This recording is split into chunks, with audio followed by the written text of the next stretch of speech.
2024년 7월 30일 새벽입니다. 하나님의 말씀은 요한복음 4장 11절에서 18절입니다. 여자가 이르되 주여 물기를 그릇도 없고 이 우물은 깊은데 어디서 당신이 그 생수를 얻겠사옵나이까.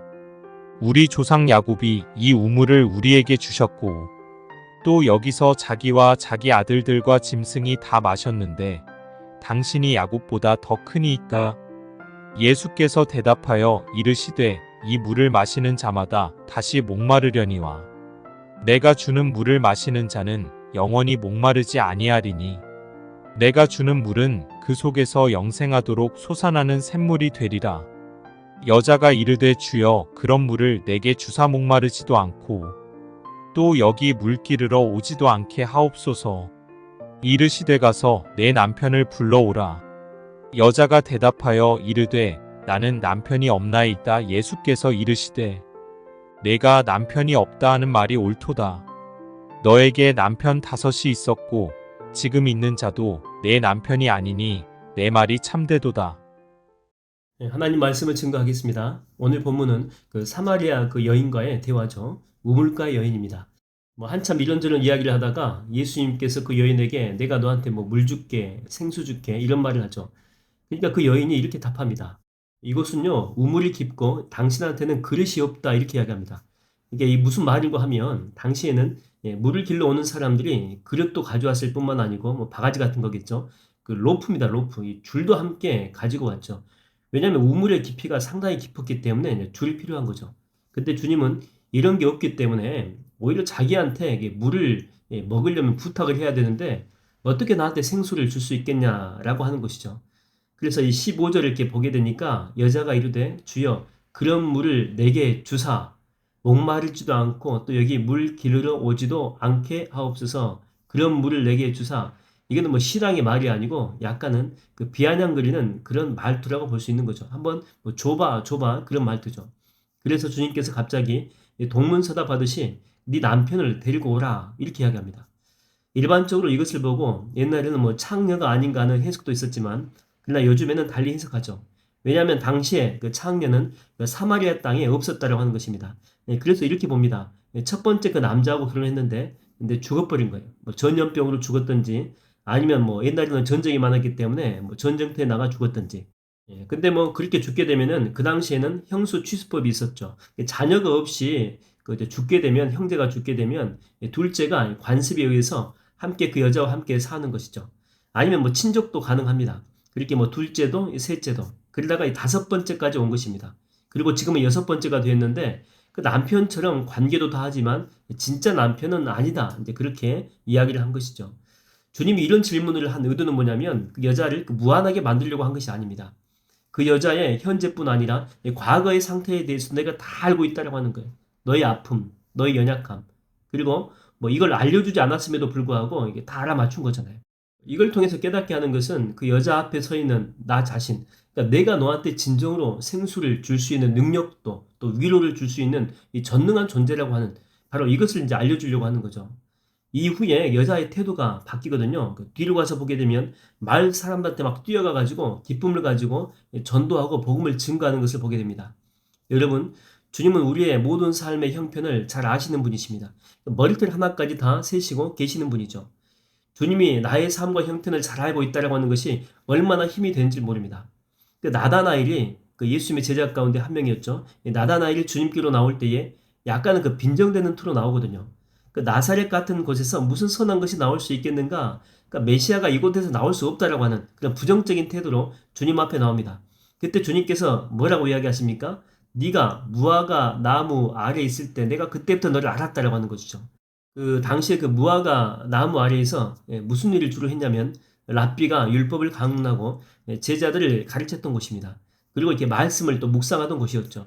아마도 이곳에서 나다나엘은 주님께 오기 전에 이 메시아에 대해서 아마 묵상을 했던 것 같습니다. 그런데 그 마음의 생각을 하시고 전곡을 콕 찌르는 이야기를 하시는 거예요. 내가 네 안다는 거 안다는 거. 네가 무슨 고민을 하는지 내가 안다는 거죠. 이것은 속마음을 다하시는 분은 하나님밖에 없다는 거죠. 메시아임을 지금 드러내고 있는 것입니다. 너의 고민을 내가 안다는 거예요. 공감한다고 하는 위로와 격려가 있습니다.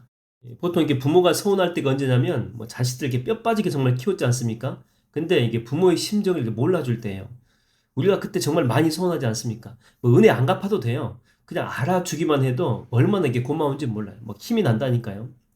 여러분이 사도 바울을 이렇게 보게 되면 로마로 이제 3차 전도여행 끝나고 이제 죄수의 몸으로 로마로 배를 타고 갈 때입니다. 풍랑 만나가지고 살 소망이 없죠. 근데 그때 주님께서 나타나십니다. 이게 무엇을 뜻합니까? 내가 다 안다는 거야. 내가 다 안다는 거.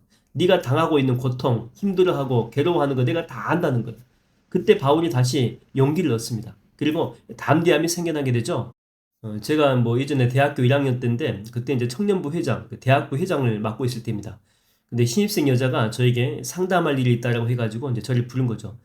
금남로, 뭐 충장로, 금남로 이렇게 연결되어 있는데 그 전통 찻집으로 그때 갔습니다. 그때는 이제 전통 찻집이 참 유행했거든요. 뭐 어이하고 막 그런 노래도 막 흘러나오는데 이런 소리 들으면서 잘 상담 끝냈거든요. 그리고 나오는데 갑자기 그 여자가 저보고 도망가 그런 거 도망가. 그 제가 왜 도망갑니까? 뭐 잘못한 것도 없는데. 근데 어떤 덩치 큰 남자가 저를 잡더니 막 구타를 하는 거예요. 근데 뭐 저도 그때 합기도를 배웠기 때문에 반격을 할 수 있을 것 같아요. 근데 이게 때리면서 하는 말이 내 딸 신세 뭐 네가 뭐 망쳐놨네 어쨌네 막 그런 이상한 소리 하는 것입니다. 그러니까 그 아저씨는 그 여자의 아빠였던 거죠, 아빠. 자기 딸이 뭐 잘 살아왔는데 아마 그 남자친구 사귀면서 뭐 공부도 안 하고 이제 뭐 제대로 안 산 것 같죠. 그래서 아무튼 남자친구로 착각하고 뭐 저를 때리는 것입니다. 그때 이제 뭐 그 이제 여자애가 와가지고 아빠 그 애가 아니야 아니야 뭐 그렇게 이제 이야기를 했죠. 그래서 그 아빠가 이제 정신 차리고 그냥 가버렸어요. 저도 얼떨결에 당해가지고 이제 아무 생각이 없었던 거죠. 막 집에 와서 보니까 막 분하고 원통하고 열받기도 하고 그때 한 대통 때려야 되는데 막 그런 생각도 하기도 하고 그때 이제 어떻게 해서 이렇게 목사님이 이제 이 사실을 알게 된 거죠. 그래서 전화가 왔습니다. 야, 너 맞았다며? 근데 너도 때렸냐? 이렇게 물어봐요. 너도 때렸냐? 그래서 아니요. 그랬더니 잘했다, 잘했어. 억울했어도 잘 참았다는 거죠. 너 나중에 진짜 크게 될 거야. 근데 뭐 크게 될 거라고 했는데 지금도 뭐 키가 그대로입니다. 안 컸어요. 근데 아무튼 이게 목사님이 그때 알아주니까 덜 억울하고 덜 분하고 또 덜 원통하고 다시 이렇게 힘을 낼 수가 있었다라고 하는 것이죠. 그냥 원통함으로 혼자 가지고 있었다면 정말 괴로웠을 텐데 목사님이 다 안다는 거예요. 내가 너 기도해 줄게. 그러니까 그게 위로가 됐던 것이죠. 여러분 이 본문의 여인은요 사는 것이 아니에요. 가장 큰 문제는 전 남편들이 다 죽었던지 뭐 자식을 낳지 못했던지 아무튼 광야 같은 삶이 바로 이 그녀의 삶이었다라고 하는 것이죠. 그래서 이 그녀에게는요 진정으로 이 생수가 필요했던 것입니다. 그때 주님이 나타나신 거죠. 다 한다는 거 다 한다. 그래 내가 네 마음 잘 안다는 거예요. 그녀의 그 마음을 알아주셨다라고 하는 것이죠. 그게 바로 생수예요, 생수. 알아주시는 것 그 자체가 그녀한테는 진정한 생수가 되었던 것이죠. 여러분, 주님은 여러분의 상태를요, 잘 아십니다. 상처 입은 그 마음들을 잘 아세요. 건강하지 못해서 힘들지, 내가 잘한다. 회사에서 힘들지, 내가 잘한다. 은퇴가 얼마 남지 않았는데 뭘 해야 될지 막막하지, 미래가 불안하지, 또 물질 때문에 힘들지, 어떤 인간관계 때문에 힘들지. 알아도 그냥 아는 것이 아니고요, 진심으로 우리 마음을 공감하면서 다 안다라고 하는 것입니다. 그리고 알 뿐만 아니라 주님은 전능하신 분이시기 때문에 그 문제 또한 해결해 줄 수가 있다라고 하는 것이죠. 여러분 이 새벽에 우리의 모든 것을 다 아시는 주님과 많은 대화를 한번 나눠보십시오. 그리고 이 새벽에 끝나고 나아갈 때는 그 여인처럼 이 기쁨이 여러분의 삶 가운데 충만하게 되기를 주의 이름으로 축원드립니다. 기도하겠습니다. 하나님 아버지, 우리가 삶을 살다 보니 이 여인처럼 정말 남에게 말 못할 정말 답답하고 억울하고 정말 가슴속에 이 대못이 박혀 있는 듯한 그런 삶을 살아갈 때가 얼마나 많이 있습니까? 하나님 이럴 때 주님께서 안다. 내가 네 어려움 안다. 내가 네 고통을 안다. 이렇게 말씀해 주신다면 주님 우리는 다시 일어설 수 있습니다. 오늘 성령의 음성으로 그 주의 음성을 듣게 하여 주시옵시고 이 사마리아 여인이 기쁨을 회복해서 사람들에게 나아가 복음을 증거하고 기쁨 가운데 행했듯이 우리 삶 가운데도 다시 성령의 기쁨과 열정이 회복되게 하여 주시옵소서. 예수님의 이름으로 기도하옵나이다. 아멘.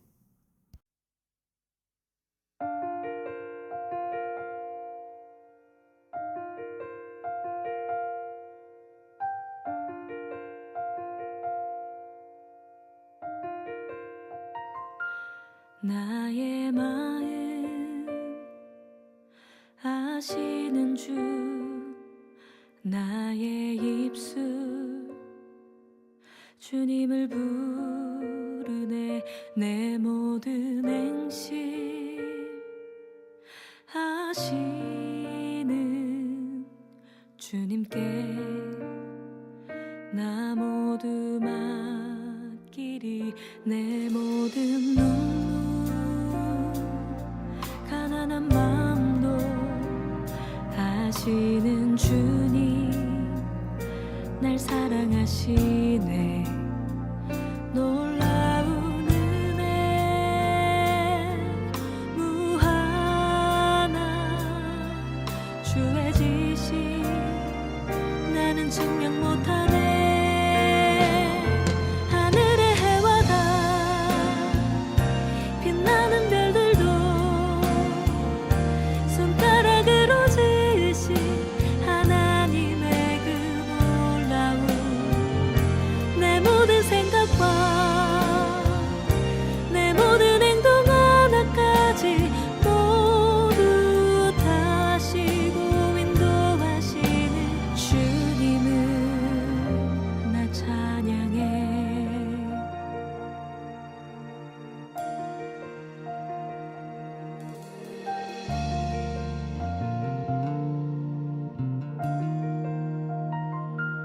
깊은 한숨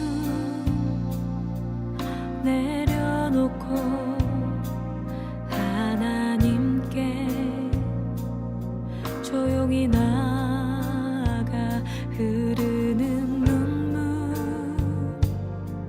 닦으며 나의 맘 고백하려 할 때 하나님 나를 사랑의 눈으로 바라보시며 손잡아 주시네. 하나님 나를 그 품에 안으시며 나를 인도하시네.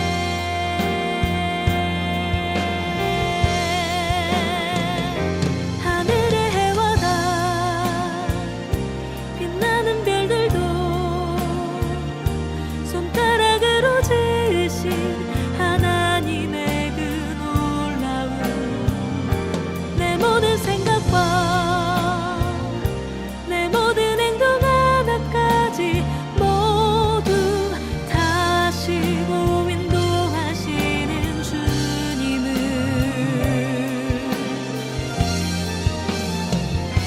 하늘의 해와 달 빛나는 별들도 손가락으로 지으신 하나님의 그 놀라운 내 모든 생각과 내 모든 행동 하나까지 모두 다시고 인도하시는 주님을